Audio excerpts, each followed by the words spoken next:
Hey everyone, this is a live chapter reading. The title is Night Fire and it's by C.L. Schneider. And instead of starting with chapter 1, it starts with a prologue, which is where I would start if I was reading it, so this is where I'm going to start, okay? I'd almost forgotten what it was like to be afraid. I'd outgrown the nightmares of my youth long ago, burying the events that sparked them, locking away the images I'd dismissed the power they held over me, but I still remembered. Waking in my dark den, throat raw, fire spitting from my fingertips, in those first few moments before sleep released me from its clutches, I'd sworn the creature's hot breath was still on me, their barbed tongues darting out, smelling my fear on the air. In every shadow I saw the black blur of their shifted forms, circling me. Every heartbeat bore the promise of pain as the razor-like teeth of a savage Nagian shredded the meat from my bones. Every night I waited for the creature's bites to penetrate, for their venom to flow in and my blood to spill out. Those moments were far behind me. The nightmares were gone.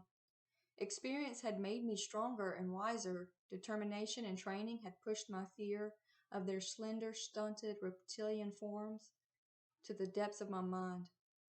Now they were crawling out. They were stepping from my past. The dark swarm was closing in, and the Nagian's pursuit of me was as real as the cold fear burning in my veins, twisting like a frozen blade with each pump of my legs as I ran. Shifting out of my human form, crimson scales erupted to spread beneath the malleable confines of my uniform, covering breast, stomach, thighs, and back. Muscles increased in size as my slender nose widened. Rounded jaw hardened. Cheekbones and forehead became more distinct as my full lips darkened. I dropped to all fours, back arched slightly, and the forest floor sunk beneath my weight. Claw tips extended, digging in, releasing the aroma of damp soil and moldy undergrowth. With a rustle of leaves, I pushed off. Nightbirds scattered in haste at my swift trespass. Woodland creatures stirred and scurried.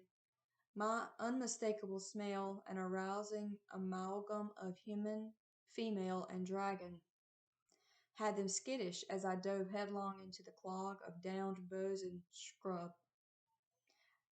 My agile hybrid form slipped through the labyrinth of timber with minimal effort.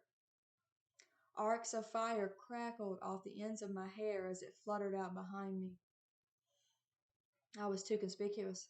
I needed to blend. Without breaking stride, I shifted the strands and their composition changed. From scalp to ends, human hair emerged and doused the visible fiery heat wafting off the lengthy red waves.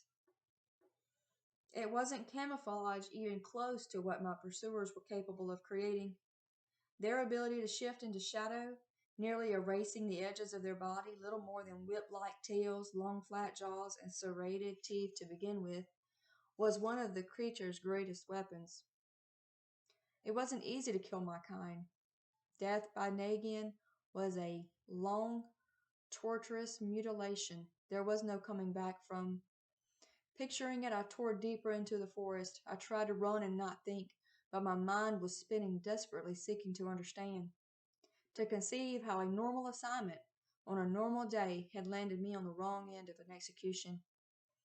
With a single hesitation, my hopes, my future, my life was over.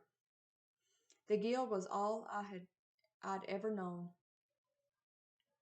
They plucked me from my den mates, sheltered, fed, and trained me, promoted me to the coveted role of executioner. They'd shown me the rewards of a life in service to our dragon elders. Dahlia Nite was a name respected in the ranks. I was known to all the tribes, decorated for fealty and bravery. Now all had turned against me. I carried the order through. I did as I was told. I just needed more time. If the child hadn't been there, if I hadn't. What? I thought bitterly. I still didn't know what happened, only that her emotions had been strong beyond explanation. They'd been tangible, slithering over and in me, affecting me in an impossible way. I hadn't been merely sympathetic to the human child's terror. Her panic had brought me to my knees. I'd felt the violence of the moment, the violence I'd been sent to inflict, in a way I never had. As a victim, I'd seen it growing around her ankles like a black, wet fog. Stunned, I'd lost hold of my fire and faltered. Pausing had created a memory, a record of my uncertainty, and therefore a death sentence. In a society where not even our thoughts were private, no mistake was overlooked. No performance could be embellished or hidden. Our mission reports, our kills were pulled straight from our minds by the highest authority. Nealish, the Exalted One, mother of all fire drakes and queen of the elder dragon tribes of Jumeirah. Telepathy was common in female elders, but Nalish was said to possess a superior mind. It was also rumored she had ripped the heart from her predecessor and ate it, consuming her soul to gain her power. I'd never believed it. Nalish was the most beautiful and majestic of all the dragons. Even hours ago, standing before her wrapped in chains, I'd been in awe of her presence. Deference and pride had kept me silent as she ordered my execution. I hadn't even thought to plead for mercy. I was better than that. I was a hybrid, a shifter, a lyrican, the product of a human female and an elder male in human form. Both human and dragon existed within me. It was by the grace of the elders alone that I lived. They had every right to judge and punish me. It didn't matter that I'd gone before the queen, confused, that I'd needed help and she'd called for my arrest. Mercy was not a common dragon trait, and I would never have shamed either of us by begging. I took her condemnation with my head held high. It was after when my outlook changed. After, as I sat in my cell with the blood of that human child drying on my hands as I dissected my actions and tried to comprehend. I watched the walls go inexplicably fluid and gray, and I saw her. I saw it all again, the clearing where her home sat, the woods surrounding it, the charred body of her headless father on the ground, stretching out like a hand from the grave. The child's terror, stronger than anything I'd felt before, had gripped me anew. It dominated everything. My status, my honor, my duty to die as commanded had no value. My squad, not even my lover, mattered. Suddenly and inexplicably, I cared for one thing: survival. No one had challenged my escape. They had no reason to expect such a bold move. Even facing execution, no guild-trained lyrican would dare defy the queen. We would stay and take the death that was given us. Yet something inside me that didn't want to die. Something that wanted to live more than it wanted to obey. Now the coin had flipped, and I was the target. I was the one striving to outrun the oncoming death on my heels, clinging to life, even knowing the odds of surviving.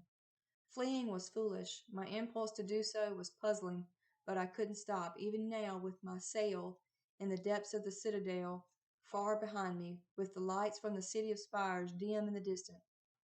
The sound of the child's scream rang as loud as the wind in my ears. I'd left her alive too long. Her noise had brought the Nagian out of the forest.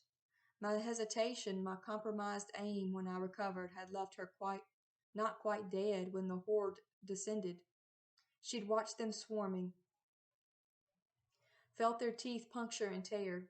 I'd backed quietly away out of their view, listening to the foul crescendo of the cracking of bones and the slurping of organs as soft human bodies were reduced to strips of meat and puddles of viscous matter.